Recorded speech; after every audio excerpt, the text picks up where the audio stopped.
শ্রীমদ্ ভগবদ গীতা অথরে গীতা মুখ দেখছেন নাকি আগে 18 বছর পর আপনাদেরকে দেখে আমি উদ্বেলিত। আমি আপনাদেরকে ধন্যবাদ জানাতে চাই নীলফামারী বিএনপিকে এবং আপনাদের সকলকে। আপনাদের দয়া করে অপেক্ষা করে আমাদেরকে সম্বর্ধনা দেওয়ার জন্য এত ফুল আপনারা নিয়ে এসেছেন। এত ফুল যে ওয়েস্টেজ হবে এটাতে আমি কষ্ট পাচ্ছি। এই ফুল কেমন করে কাজে লাগানো যায় সেটা আমি চিন্তা করি। আমার মনে হয় যে আমাদের এখানে মহিলা মা বোন যারা আছে এই সভা থেকে আমরা যাওয়ার পরে আপনারা নেতৃবৃন্দরা দয়া করে মা বোনদের কাছে এই ফুলটা পৌঁছে আমরা অপচয় করতে চাই না। এদেশে বহু অপচয় হয়েছে। গত 18 বছর যাবত, গত 16 বছর এই ফ্যাসিস্ট মাফিয়া সরকার অপচয় করেছে।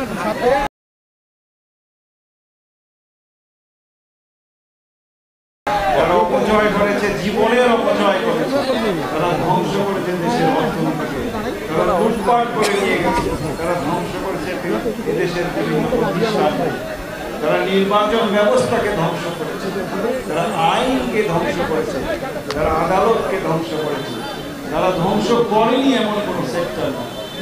আজকে তাই সংস্কারের আওয়াজ বের হতেছে।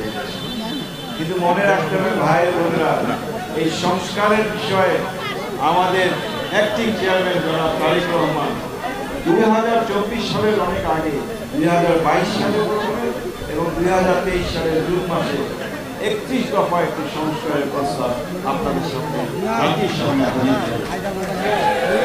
আজকে এই সরকার আসার পরে সংস্কারের কথা বলছে। আমাদের বিএনপির অ্যাক্টিং চেয়ারপারসন এবং বিএনপি আপনাদের সামনে সংস্কারের প্রস্তাব দিয়ে রেখেছে। আমরা চাই যে এই সরকারকে আমরা যেভাবে সহযোগিতা করছি সেই সহযোগিতা আপামর দেশের আপামর জনগণ করছে। আমরা তারা বিএনপির এই সংস্কারের প্রস্তাবকে সঙ্গে নিয়ে আরো অন্যান্য দলের যে সংস্কার আছে সেগুলাকে যত তাড়াতাড়ি সম্ভব সংক্ষিপ্ত করে দেশকে একটি গণতান্ত্রিক পন্থায় ফিরিয়ে নিয়ে আসে। নাকি আপনারা কি চান যে দেশে একটি সুষ্ঠু নির্বাচন হোক? আমরা সবাই চাই এই দেশ পরিচালিত হোক সুষ্ঠু নির্বাচনের মাধ্যমে, নির্বাচিত জনপ্রতিনিধিদের মাধ্যমে। নাকি আমরা কামনা করছি যে আমাদের নেতৃবৃন্দ বলছে যে ডিসেম্বরের মধ্যে যাতে সেই নির্বাচন হয়। কিন্তু আজকে আমরা দেখতে পাচ্ছি এই সরকারের ভিতরেও নানাবিধ চিন্তা ধারণা, নানাবিধ বক্তব্য দেখতে পাচ্ছি। আমরা দেখতে পাচ্ছি বিশেষ বিশেষ মহল বিএনপির বিরুদ্ধে বিষোদ্গারে ব্যস্ত। কেন এত বিষোদ্গার?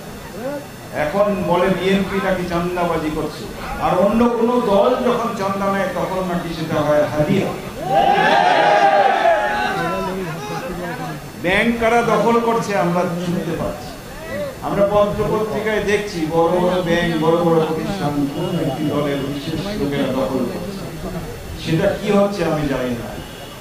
এই সরকার বলে সংস্কার করছে, এই সংস্কার বলে বৈষম্য দূর করছে। আমি তো নিজে এই সরকারের বৈষম্যের শিকার।